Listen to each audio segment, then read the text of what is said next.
Hello दोस्तों, मैं आपका दोस्त जगन्नाथ पासवान। अभी मैं हाजिर हूँ सरैया डीह के प्रिंस क्लब के पास। कस्तूरबा जो आवासीय विद्यालय है पदमा में, उसका जो एग्ज़ाम हुआ था मैट्रिक का, उसमें प्रियांशु कुमार ने लाया था 444 नंबर और फर्स्ट रैंक लाई है। कस्तूरबा विद्यालय का टॉपर यही लड़की है, यही बच्ची है। आप इसके मासूम चेहरे पर मत जाइए, यही लड़की टॉप लाई है कस्तूरबा विद्यालय में।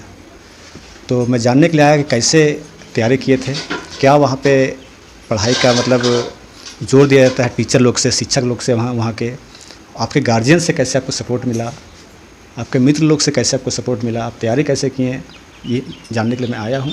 तो सबसे पहले अपना परिचय दीजिए। मेरा नाम प्रियांशु कुमारी है। मेरे पिताजी का नाम रमेश चंद्र मेहता है। मेरी माता का नाम रेशमी देवी है और मेरे दादाजी का नाम जगन्नाथ महतो है और मेरी दादी का नाम कलवती देवी है और मेरे अंकल का नाम छोटेलाल मेहता है। अब ये बताइए तैयारी कैसे, मतलब कैसे वहाँ पे क्या होता है कि लोग अक्सर देखते हैं कि जब भी एग्ज़ाम होता है किसी चीज़ का, तो कस्तूरबा विद्यालय हर चीज़ में मतलब टॉप लाने के चक्कर में ही रहता है। तो वहाँ पे कुछ तो ऐसा बात होगा कि वहाँ की लड़कियाँ हर समय टॉप ही लाती हैं। वहाँ के टीचर लोग बहुत अच्छा मोटिवेशन देते हैं, बहुत अच्छा तैयारी करवाते हैं, बहुत मेहनत करते हैं टीचर लोग भी कि हम लोग पढ़े, बहुत बोलते भी कि तुम लोग पढ़ो, कुछ बनो, बहुत जोर डालते हैं और डिसिप्लिन बहुत ज़्यादा रखते हैं। इसलिए हम लोग बहुत पढ़ने पे ध्यान बोलते हैं हमेशा देने के लिए और बोलते हैं कि हर दिन दिनचर्या बनाओ कि सुबह उठ के क्या करना है, दिन में क्या करती हो, क्या नहीं करती वो करो। अच्छा, आपके वहाँ के फेवरेट टीचर कौन है, शिक्षक? वहाँ के फेवरेट टीचर हम जो आपको सबसे ज़्यादा मानते हो, आपको गाइडलाइन ज़्यादा देते हो, वैसे कोई शिक्षक या शिक्षिका? मीनका मैम। अच्छा, डायरेक्ट मतलब वहाँ के जो हेड है वही, उनका गाइडलाइन आपके साथ रहता है। तो वो क्लास भी लेती है मीनका मैम जी? हाँ मैम, क्लास लेते हैं। किसी का मतलब किस टीचर है वो? वो हैं सोशल साइंस का टीचर है। अच्छा, आपके स्कूल में बैंड पार्टी आपको पता है? हाँ। तो आप उसमें कभी पार्टिसिपेट किए हैं? हम नहीं किए हैं। हम शुरू में गए थे पर उसके बाद हम नहीं गए उसमें।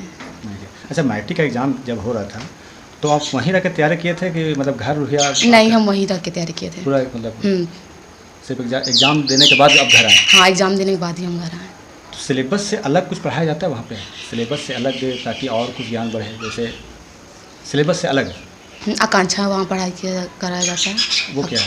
आकांक्षा की तैयारी, जैसे कि उसमें कुछ आप बन सकते हो, उसको अगर पास कर जाइएगा तो कुछ बनने का वो है, आकांक्षा पढ़ाई होता है। और वहाँ खेल कूद बहुत ज़्यादा होता है और एक्टिविटी, कंप्यूटर क्लास, सब कुछ होता है वहाँ पे। तो खेल कूद में कभी ध्यान दिए हैं? क्या चीज़ मतलब किस में रुचि आपका है? दौड़ने में, रनिंग में। तो मतलब कभी पार्टिसिपेट किए हैं रनिंग में? नहीं, मतलब हाँ कभी चॉइस था लेकिन किए नहीं चॉइस है। अच्छा चलिए, आप तो मतलब मैट्रिक एग्ज़ाम में अपने स्कूल टॉप किए हैं, आप आगे क्या प्लान बनाया है, क्या बनना चाहती हैं आप?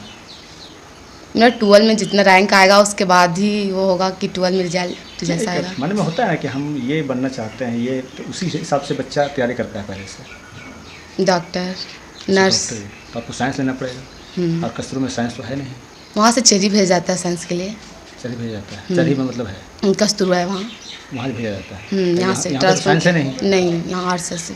तो आप तो टॉपर है कस्तूरबा का, तो कस्तूरबा आपको छोड़ेगा भी नहीं। ये भी तो नहीं कि आपको छोड़ दे कस्तूरबा तो आपको पकड़ कर रखेगा और वो ले जाएगा कहीं ना कहीं। तो मतलब साइंस लेना है आपको? हाँ, साइंस डॉक्टर बनने के लिए साइंस लेना पड़ेगा। हाँ, साइंस लीजिएगा तभी डॉक्टर बनिएगा। तो उसके लिए आपको जाना पड़ेगा चरी। खुश है वो भी, छोड़ दीजिए, वो भी खुश है अभी। तो आपको जाना पड़ेगा चरी उसके लिए। हाँ चाहिए। आप मन से रेडी है ना कि हाँ अगर हमको डॉक्टर बनने का इच्छा है जाना पड़ेगा चरी? हाँ सर। गार्जियन से बात किए इस विषय में? हाँ, बात किए हैं, पर एक बार और बात करेंगे। चलिए, अच्छा बात है, आप लगातार आगे बढ़ते रहिए और जो आपका इच्छा है वो पूर्ण हो। आप एक दिन डॉक्टर बन के, MBBS बन के यहाँ पे बैठिएगा और हम ही आपका इंटरव्यू लेंगे कि ये देखिए सारे पदमा प्रखंड की बेटी है जो MBBS बन के आई हुई है। और पूरा प्रखंडवासी का आशीर्वाद आपके साथ है कि आप लगातार आगे बढ़ते रहिए। जिस तरह से आप पूरा अपने स्कूल में टॉप किए हैं, स्कूल टॉप होना कोई छोटा मोटा बात नहीं है। आपके साथ 50 बच्चियाँ और थी, 49 बच्चियाँ, उस 50 बच्चियों के बीच में से आप टॉपर आई हैं। इसी तरह लगातार आगे बढ़ते रहिए और जो भी आपके सपने हैं उसको पूरा करने के पीछे भागिए। अच्छा, नए बच्चों के लिए क्या संदेश है आपका, कैसे तैयारी करें वो? सर मेहनत करे और मुझसे भी ज़्यादा नंबर लाए और मेहनत करे। मैंने भी बहुत मेहनत की थी मैं भी, और मुझसे भी ज़्यादा मेहनत करे। मतलब किस कोई तरीका है कि नहीं पढ़ा, मतलब पढ़ने का कोई तरीका है या सिर्फ मेहनत? हाँ, रूटीन रहे उसका कि कौन सा टाइम पढ़ाई करे, कौन सा टाइम सारा सब्जेक्ट, एक ही सब्जेक्ट पे ज़्यादा फोकस ना करे, सारा सब्जेक्ट पे फोकस करे। और तैयारी, जब किसी का होता है फेवरेट सब्जेक्ट अपना, तो वो फेवरेट सब्जेक्ट पे ही ध्यान ना दे, केवल फेवरेट सब्जेक्ट तो वो रहेगा, सारा सब्जेक्ट पे उसको ध्यान देना चाहिए और पढ़े अच्छे से। अच्छा, आपका फेवरेट क्या है? मेरा फेवरेट सब्जेक्ट इंग्लिश। इंग्लिश। चलिए, बहुत अच्छा बात है। तो इसीलिए आप साइंस के चक्कर में लगे हुए हैं कि आपका इंग्लिश अच्छा है।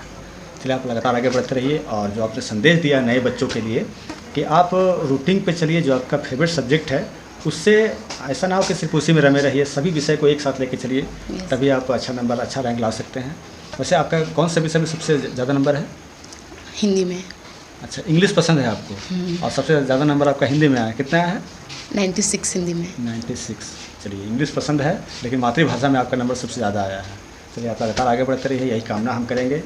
दर्शकों से भी यही कामना करें कि आप इनको आशीर्वाद दीजिए कि अपने लक्ष्य को पूरा कर सके, और अगर ये लक्ष्य पूरा करेगी तो इनका देखा देखी जितने भी जूनियर बच्चे और बच्चियां हैं वो भी एक लक्ष्य को तय करेंगे और आगे बढ़ेंगे। मैं आपको इसी तरह का वीडियो लगातार आपको दिखाता रहूँगा। मैं आपका दोस्त जगन्नाथ पासवान, तब तक के लिए धन्यवाद। Thank you sir.